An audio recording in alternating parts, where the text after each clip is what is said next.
El Mencho está muerto. Dejen que eso se asiente por un momento. El hombre más buscado de México, el fantasma que construyó un imperio desde la sombra, el líder que nunca aparecía en fotos, que cambiaba de ubicación cada noche, que desconfiaba hasta de su propia sombra. Rubén Oseguera Cervantes, fundador y comandante supremo del cártel Jalisco Nueva Generación, cayó en las montañas de Tapalpa el 22 de febrero de 2026, y no fue la traición de un sicario la que lo entregó, no fue un rival que compró información, no fue un desliz de seguridad después de décadas de paranoia perfecta, fue su propia hija, Jessica Oseguera González, conocida en el mundo del narco como La Negra. Se convirtió sin saberlo en el hilo que las agencias de inteligencia siguieron pacientemente durante 3 años hasta llegar al corazón del imperio más peligroso del narcotráfico mexicano. Esta es la historia de cómo el amor de un padre se convirtió en su única vulnerabilidad y de cómo el Estado mexicano finalmente logró lo que parecía imposible. Necesito que entiendan algo antes de continuar. Esta no es una historia de acción donde los buenos ganan al final. Esta es una historia de paciencia calculada, de vigilancia invisible, de cómo se caza de un fantasma cuando todas las demás opciones han fallado. Y para entenderla, tenemos que retroceder. Tenemos que ir a Washington, D.C., febrero de 2020. Jessica Oseguera, hija del hombre más buscado del continente, es detenida por agentes federales estadounidenses. Los cargos son violaciones a la ley Kingpin, las sanciones económicas que Estados Unidos impone a los capos del narcotráfico y sus familias. Ella no es acusada de traficar droga directamente, es acusada de participar en el entramado financiero que lava las ganancias del cartel. Propiedades, empresas fantasma, cuentas bancarias, el dinero sucio del CJNG tenía que limpiarse en algún lugar y la negra estaba involucrada. Lo que el público no supo en ese momento es que su detención activó un protocolo diferente. Una fuente cercana a las operaciones de inteligencia me lo explicó de esta manera. Desde el momento en que Jessica fue procesada, supimos que teníamos algo que el Mencho valoraba más que cualquier cargamento de droga. Teníamos a su hija y sabíamos que eventualmente querría verla. La apuesta era simple, pero requería paciencia extraordinaria. El Mencho era famoso por su paranoia. No usaba teléfonos celulares convencionales, cambiaba de ubicación constantemente, tenía sistemas de contrainteligencia que incluían halcones posicionados en carreteras, comunicaciones fragmentadas y una red de lealtades tejida con miedo y dinero. Pero había un factor que ningún sistema de seguridad podía eliminar: el vínculo familiar. Jessica fue sentenciada a 2 años y medio de prisión, cumplió su condena y en 2023 fue liberada y deportada a México. Lo que ella no sabía, lo que posiblemente no imaginó nunca, es que desde el segundo en que cruzó la frontera, cada paso que daba estaba siendo monitoreado, cada llamada telefónica, aunque usara aplicaciones encriptadas, cada viaje, aunque tomara rutas inesperadas, cada visita a propiedades familiares. El aparato de inteligencia conjunto entre México y Estados Unidos la convirtió en el mejor rastreador jamás colocado cerca de El Mencho, y ella nunca lo supo. Permítanme hablar de Omar García Harfuch. El actual secretario de Seguridad y Protección Ciudadana de México tiene una historia personal con el CJNG que pocos conocen en detalle. El 26 de junio de 2020, cuando era jefe de la Policía de la Ciudad de México, un comando de sicarios del CJNG intentó asesinarlo en Paseo de la Reforma, una de las avenidas más emblemáticas del país. Más de 20 hombres armados con rifles de alto poder emboscaron su vehículo. El resultado fue devastador. 3 de sus escoltas murieron. Harfuch recibió 3 impactos de bala, pero sobrevivió. Desde ese día, según fuentes cercanas a su círculo, Harfuch convirtió la caída del Mencho en una misión personal. No era solo una cuestión de Estado, era algo más profundo. El hombre que ordenó su muerte debía enfrentar justicia. Y ahora, casi 6 años después, Harfuch, desde la Secretaría Federal, coordinó la operación que finalmente terminó con el Mencho. La historia tiene sus simetrías crueles. Ahora permítanme llevarlos a Tapalpa. Tapalpa es lo que en México llamamos un pueblo mágico. Está enclavado en las montañas de Jalisco, a más de 2,300 metros de altitud, bosques de pino que se extienden hasta donde alcanza la vista, aire limpio, calles empedradas, turistas que vienen los fines de semana a respirar lejos de Guadalajara. Pero Tapalpa tiene otra cara. una que los habitantes conocen, pero de la que nadie habla: las propiedades en las zonas rurales, o sea, alejadas del centro turístico, han servido durante años como refugios para la cúpula del CJNGG. El difícil acceso por carreteras sinuosas, la cobertura natural del bosque, la distancia de cualquier base militar significativa. Tapalpa era, para el Mencho, territorio seguro. Un comerciante local me habló bajo condición de anonimato estricto. Le pregunté qué sabía de las propiedades en las afueras. Me miró con ojos cansados y me dijo: la gente de aquí aprendió que la curiosidad mata. Cuando ves camionetas blindadas subiendo por los caminos de terracería, bajas la mirada. Cuando oyes helicópteros de noche, te quedas adentro. Cuando alguien te pregunta si viste algo, la respuesta siempre es no. Así se sobrevive en Tapalpa. Ese es el contexto. Ese es el territorio donde el Mencho se sentía invulnerable. Ese es el lugar que eligió para reunirse con su familia. Y ese fue su error fatal. La familia Oseguera tenía propiedades en la zona. Una de ellas era un rancho que oficialmente no pertenecía a ningún Oseguera. Estaba registrado bajo prestanombres, empresas fantasma, capas de protección legal diseñadas para ocultar al verdadero propietario. Pero las investigaciones de inteligencia habían vinculado la propiedad con Jessica. Era el tipo de lugar que parece un rancho ganadero común desde el aire, con establos, pastizales, una casa principal de aspecto rústico, pero en realidad servía como punto de reunión familiar seguro, un lugar donde el Mencho podía permitirse el lujo de bajar la guardia por unas horas, y fue precisamente eso lo que la inteligencia detectó en febrero de 2026. Comunicaciones interceptadas, patrones de movimiento anómalos, confirmaciones indirectas a través de fuentes infiltradas. La familia Oseguera iba a reunirse, y si Jessica iba a estar ahí, había una posibilidad real de que su padre también asistiera. La decisión de atacar no se tomó a la ligera. Una fuente familiarizada con los procesos de autorización me explicó que hubo debate en los más altos niveles del gobierno mexicano. El riesgo era enorme y multidimensional. Si la información era incorrecta y el Mencho no estaba presente, el operativo fracasaría públicamente y le daría al cartel inteligencia valiosa sobre las capacidades de penetración del Estado. Si había civiles presentes en la propiedad, incluyendo a La Negra u otros familiares no combatientes, el costo político y legal sería devastador. Y si el Mencho efectivamente estaba ahí con su guardia completa, el enfrentamiento sería de una ferocidad pocas veces vista en la historia reciente de México.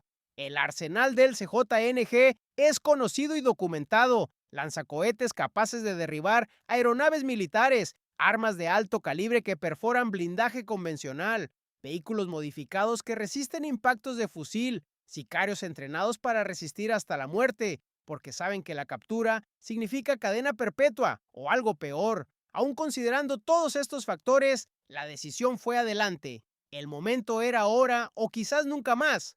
La madrugada del 22 de febrero de 2026, las piezas del operativo comenzaron a moverse con precisión de relojería.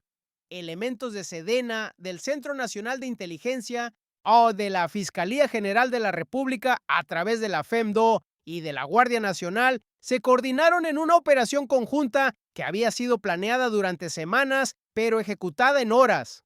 Helicópteros Black Hawk de la Fuerza Aérea Mexicana transportaron a la Fuerza Especial de Reacción Inmediata hacia posiciones de aproximación predeterminadas. Fuerzas terrestres bloquearon las rutas de acceso y posibles vías de escape.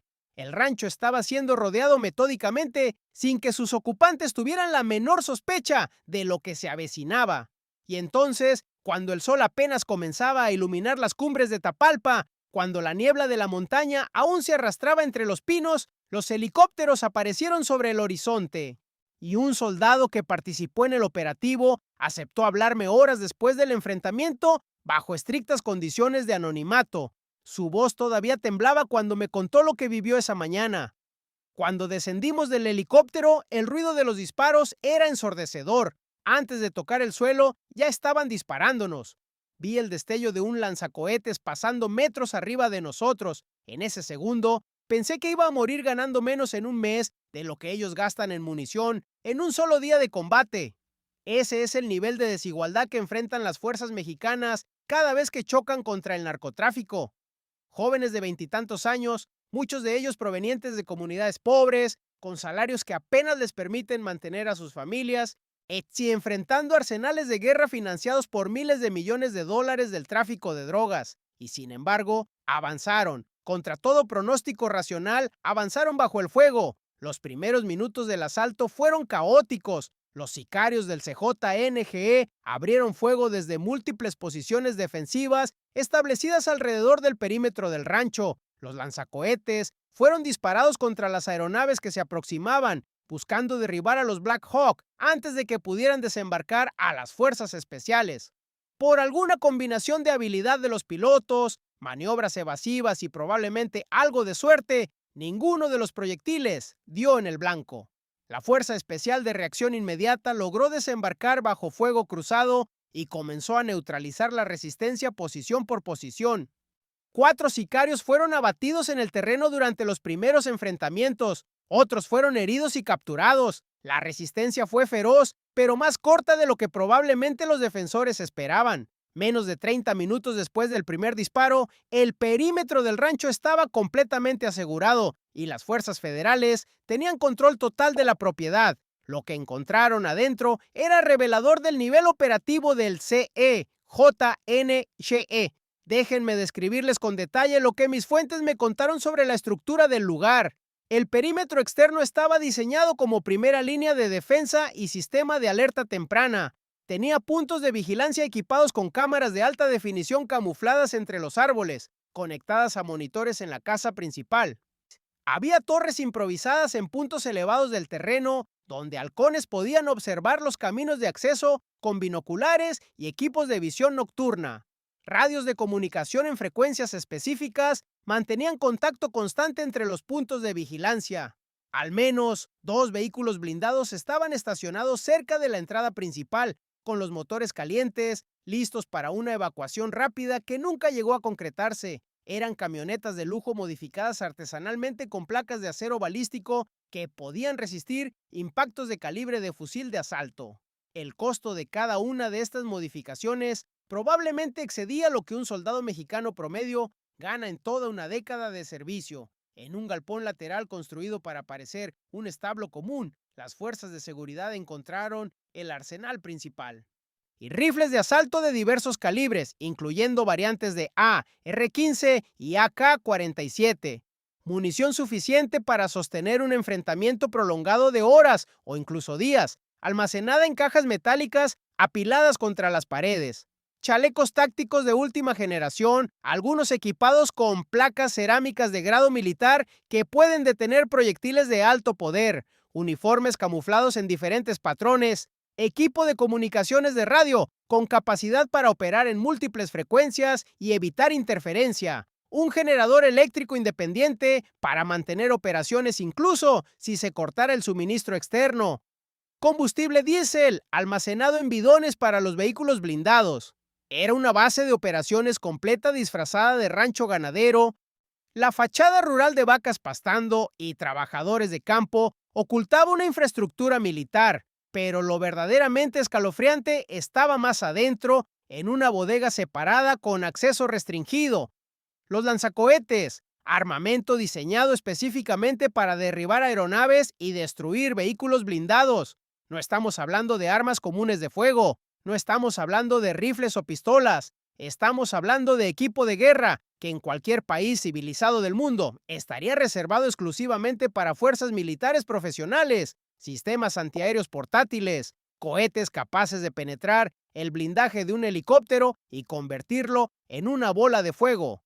El CJNG los tenía almacenados en un rancho de montaña en Jalisco a disposición de la Guardia Personal del Mencho, y no era para decoración, no era para intimidar. Los usaron, apuntaron contra helicópteros del Estado mexicano y jalaron el gatillo con intención de matar. Si alguno de esos proyectiles hubiera acertado, estaríamos hablando de una tragedia con múltiples víctimas militares. Este es el nivel de sofisticación al que hemos llegado. Los cárteles mexicanos ya no son bandas criminales que operan con pistolas y machetes, son ejércitos privados con capacidades bélicas que rivalizan e incluso superan las de muchas fuerzas militares nacionales. Durante el operativo, 3 integrantes del grupo criminal resultaron heridos de gravedad, además de los 4 abatidos inicialmente. Entre los heridos estaba Rubén Oseguera Cervantes, el Mencho, el hombre que durante más de una década fue el fantasma que aterrorizaba a México. En la información que he podido confirmar, indica que fue alcanzado por fuego militar durante el enfrentamiento, pero no murió en el lugar. Fue evacuado junto con otros heridos en lo que parece haber sido un intento desesperado de trasladarlo a alguna instalación médica clandestina donde pudiera recibir atención sin ser identificado. Pero la herida era demasiado grave, la pérdida de sangre era demasiado severa. Durante el traslado aéreo hacia la Ciudad de México, que las autoridades realizaron con los capturados, su cuerpo dejó de resistir. El hombre que construyó el cártel más violento del siglo XXI murió en el aire, sobre el territorio que dominó durante más de una década con puño de hierro. El imperio del silencio terminó en silencio.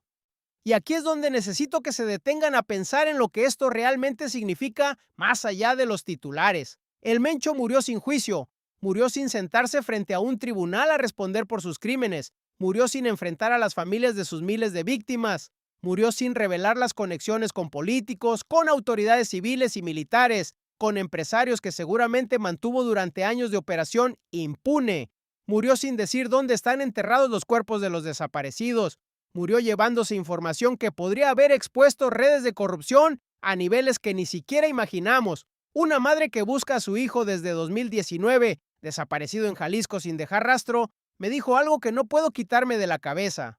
Dicen que murió el Mencho, pero mi hijo, ¿dónde está? La muerte de él me lo trae de vuelta. ¿Cuántos más mandó matar? ¿Cuántas familias destruyó? Quiero justicia, no solo una bala. Ese dolor es real. Ese dolor no tiene fecha de caducidad y ese dolor no se resuelve con un comunicado de prensa anunciando que el objetivo fue neutralizado. El saldo oficial del operativo, según la Secretaría de la Defensa Nacional, fue el siguiente: 7 delincuentes abatidos, incluyendo al líder máximo del CJ, NGE. 2 personas detenidas cuyas identidades no han sido reveladas públicamente. 3 militares heridos que fueron trasladados de emergencia a instalaciones médicas especializadas en la Ciudad de México. Armamento de alto calibre asegurado, incluyendo los lanzacohetes que mencioné anteriormente. Vehículos blindados decomisados. Equipos de comunicación confiscados. Y una estructura de vigilancia y defensa que revela el nivel operativo real del cartel cuando protege a sus líderes más importantes. En términos estrictamente militares, fue una operación exitosa de manual. En términos de justicia profunda para las víctimas, la situación es considerablemente más complicada. Ahora quiero que consideren las implicaciones estratégicas de lo que estoy describiendo. Si esto es lo que había en un rancho destinado a reuniones familiares privadas de la cúpula, un lugar para ocasiones especiales donde el líder podía relajarse con los suyos, que hay en las verdaderas bases de operaciones del CJNGE. ¿Cuántos lanzacohetes más existen dispersos en propiedades similares a lo largo de Jalisco, Michoacán, Guanajuato, Zacatecas, Colima, Nayarit, Baja California?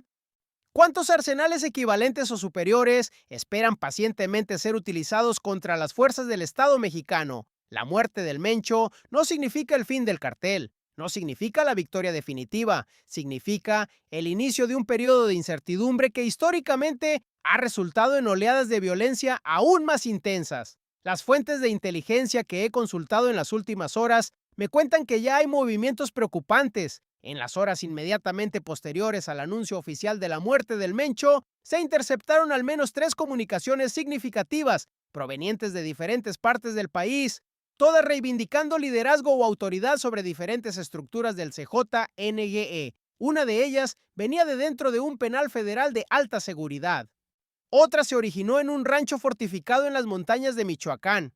La tercera, sorprendentemente, provenía de una ciudad estadounidense, probablemente Los Ángeles o Chicago, donde el cartel tiene células importantes. La sucesión ya comenzó antes de que el cuerpo de El Mencho se enfriara, y en el mundo del narcotráfico mexicano, las sucesiones no se resuelven con votaciones democráticas ni con acuerdos negociados civilizadamente. Se resuelven con sangre, se resuelven con masacres, se resuelven eliminando a los competidores hasta que solo quede uno de pie. Hay que hablar también del papel de Estados Unidos en todo esto, porque no podemos pretender que operamos en un vacío geopolítico. La inteligencia que permitió ubicar al Mencho no fue exclusivamente mexicana.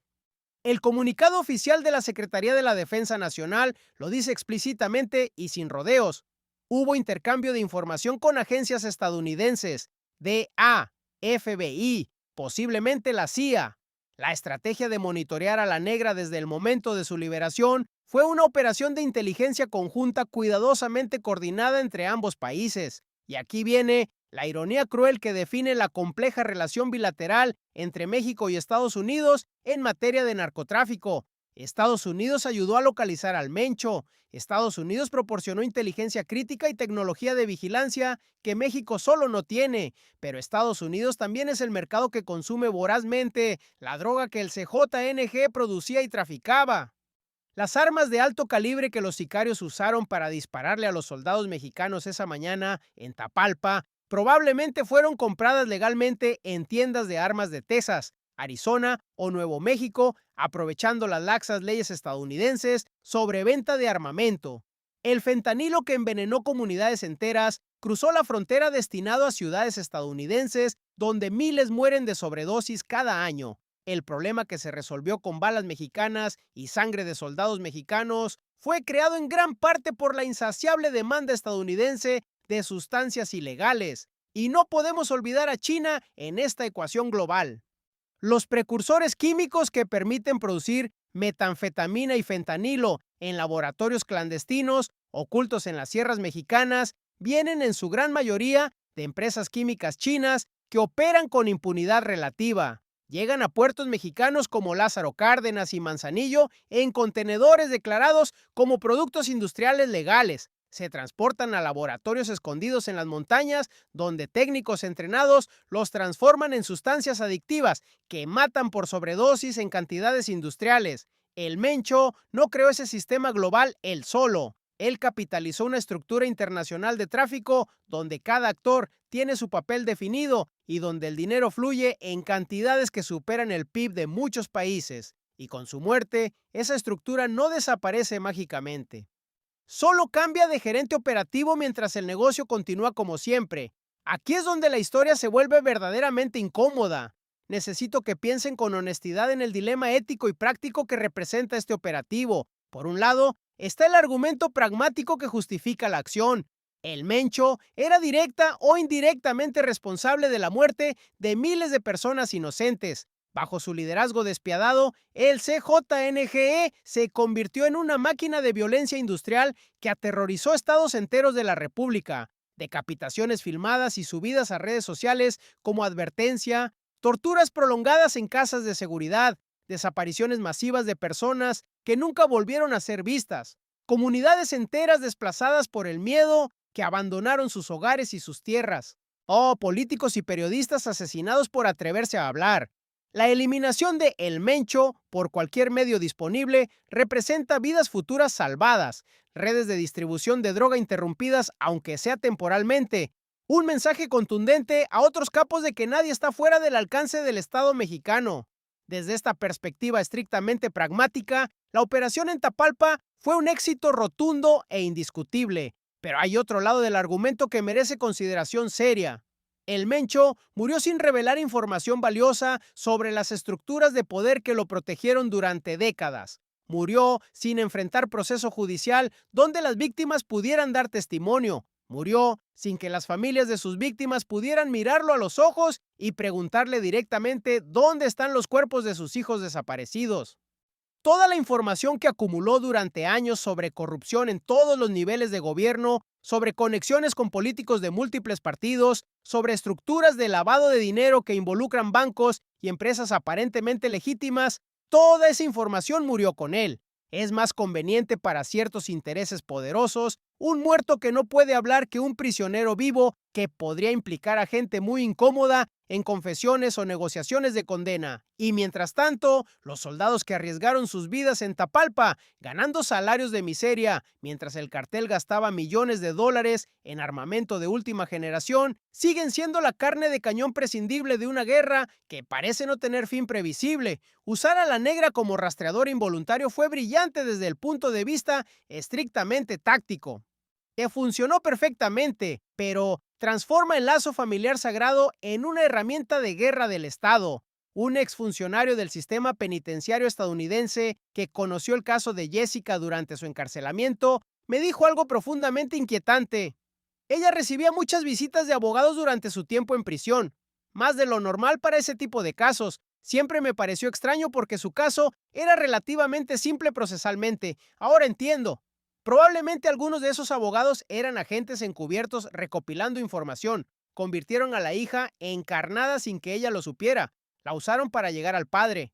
Si eso es cierto, y toda la evidencia circunstancial indica que probablemente lo es, entonces el Estado mexicano y estadounidense usaron el amor de una hija por su padre y el amor de un padre por su hija como táctica de cacería fría y calculada. Funciona, indudablemente funciona, pero tiene un costo ético que debemos al menos reconocer y discutir públicamente. Y la pregunta que me atormenta personalmente es esta. Cuando el Estado determina que necesita matar para proteger a la sociedad, ¿quién decide si la sangre derramada era genuinamente necesaria o simplemente la opción más conveniente políticamente?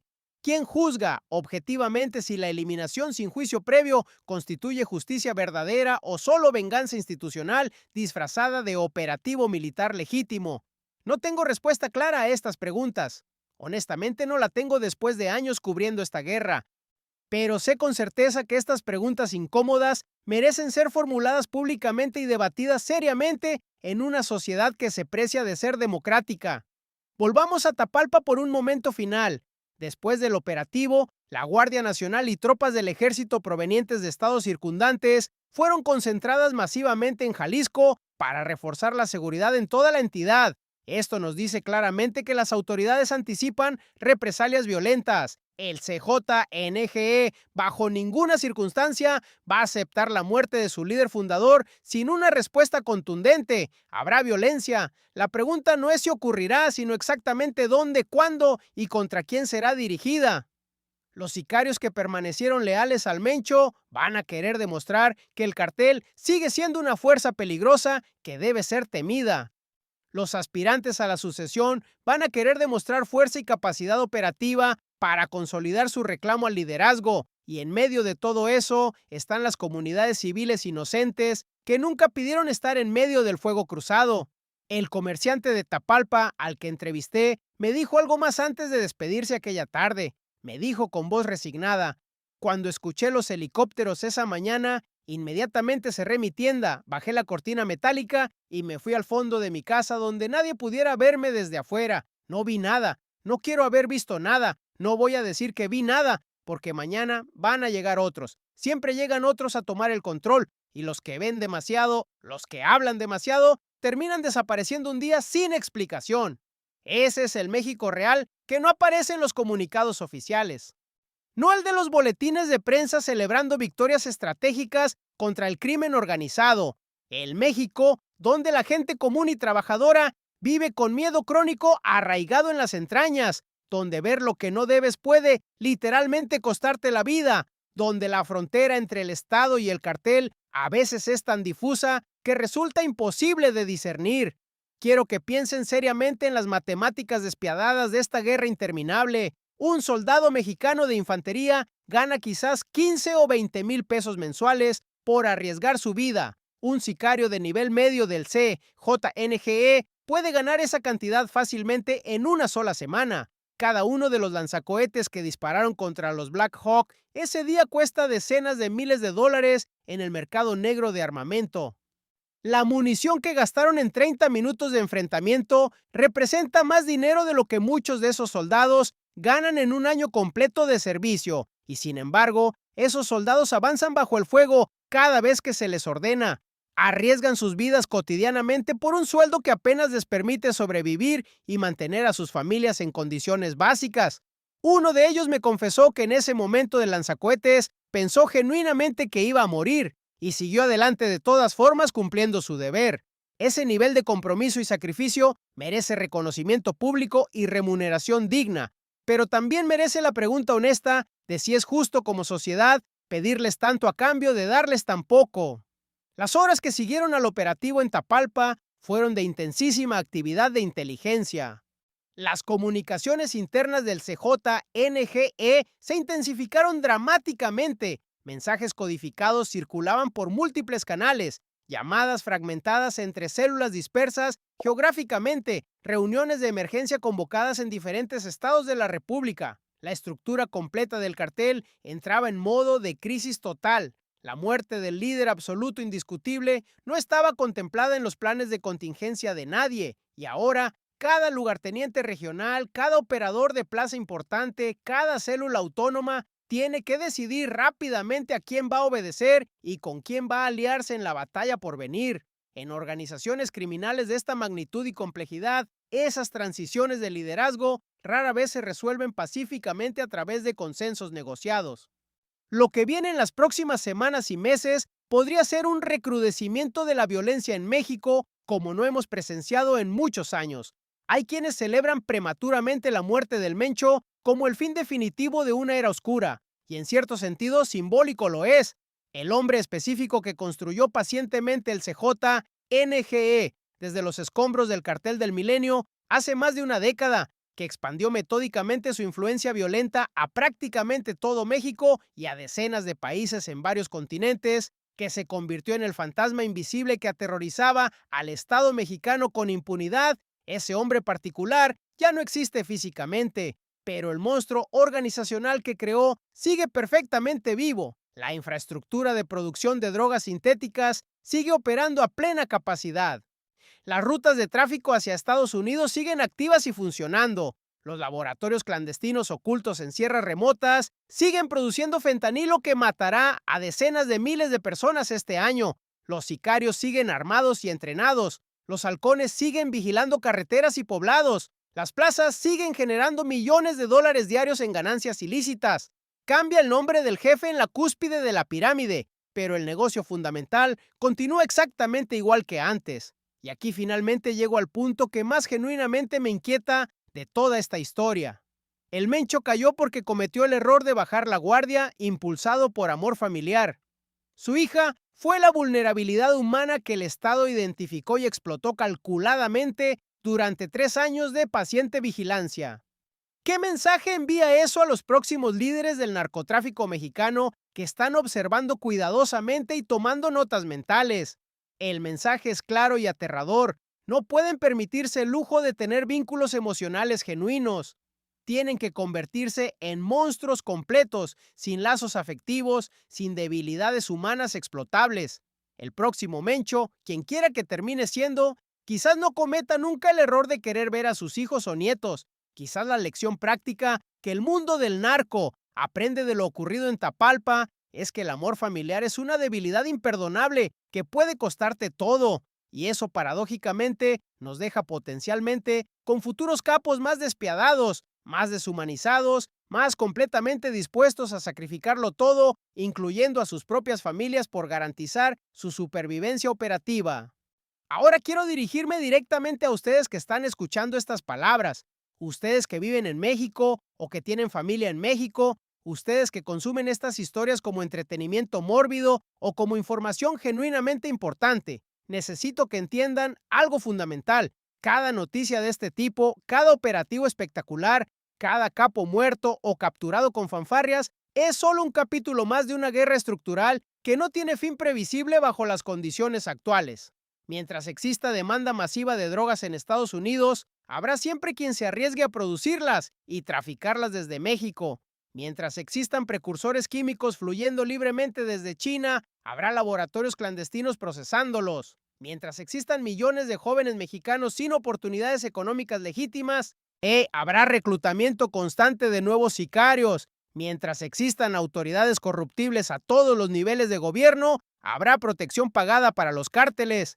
El Mencho específico no era el problema fundamental, era un síntoma visible de problemas estructurales mucho más profundos, y los síntomas pueden eliminarse uno por uno, indefinidamente, pero la enfermedad subyacente persiste y genera nuevos síntomas constantemente. Les pregunto directamente y espero respuestas honestas, aunque sean solo en su mente. ¿Qué van a hacer ustedes concretamente con esta información que acaban de recibir? ¿Van a compartir este video en redes sociales y olvidarse del tema mañana cuando aparezca la siguiente noticia viral? ¿Van a seguir consumiendo noticias del narco como si fueran episodios de series de televisión de ficción diseñados para entretenimiento. Van a exigir activamente a sus representantes políticos que enfrenten las causas estructurales de esta violencia endémica. Van a cuestionar públicamente por qué el Estado mexicano tiene soldados mal pagados y mal equipados, enfrentando ejércitos privados con armamento superior. Van a preguntar incansablemente qué pasó con los miles de desaparecidos cuyas respuestas murieron junto con el Mencho. No les estoy diciendo qué pensar porque ese no es mi papel. Les estoy pidiendo sinceramente que piensen. Déjenme resumir lo que sabemos con certeza verificable. El 22 de febrero de 2026, fuerzas conjuntas del Estado mexicano irrumpieron en un rancho de las montañas de Tapalpa, Jalisco. El rancho estaba vinculado operativamente a Jessica Oseguera González, conocida como La Negra, hija biológica del Mencho. La inteligencia acumulada durante 3 años de vigilancia indicaba con alta probabilidad que el líder del CJNGE estaría presente en una reunión familiar. El operativo militar resultó en 7 muertos del lado criminal, incluyendo a Rubén Oseguera Cervantes el Mencho, quien falleció durante el traslado aéreo hacia la Ciudad de México, producto de heridas recibidas en el enfrentamiento.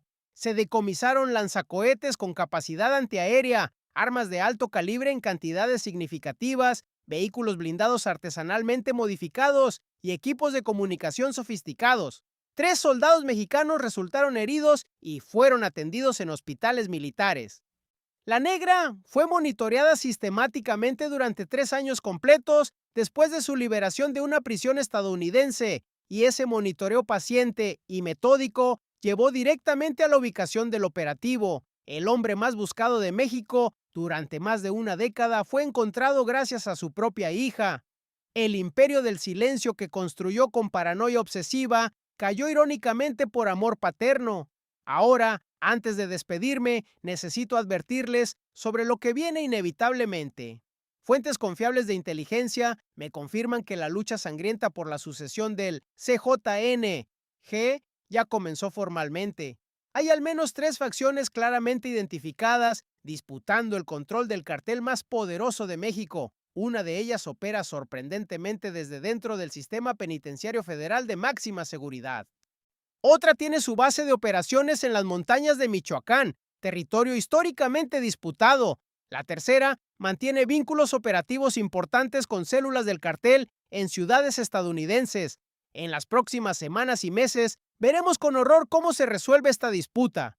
Y si la historia sangrienta del narcotráfico mexicano nos ha enseñado algo durante décadas, es que las transiciones de poder en los cárteles nunca son tranquilas ni pacíficas. Prepárense para más violencia en las noticias, prepárense para más masacres, prepárense para más videos como este intentando explicar lo inexplicable. Si esta información les pareció valiosa, si creen genuinamente que este tipo de periodismo investigativo merece existir y continuar, entonces ya saben exactamente qué hacer. El algoritmo de las plataformas favorece sistemáticamente a los creadores que reciben más interacción medible. Un like, un comentario reflexivo, una suscripción al canal. No es vanidad personal, no es ego de creador de contenido, es la única forma práctica de que este tipo de contenido serio llegue a más personas que necesitan urgentemente entender lo que realmente está pasando en México más allá de los titulares superficiales. Y mañana, si ustedes me lo permiten, con su apoyo continuado, estaré aquí nuevamente para contarles cómo se desarrolla la inevitable y sangrienta batalla por el trono vacío del CJNGE, porque el Mencho murió, pero la guerra interminable continúa exactamente igual que antes. Esto es La Bitácora Roja. Nos vemos muy pronto.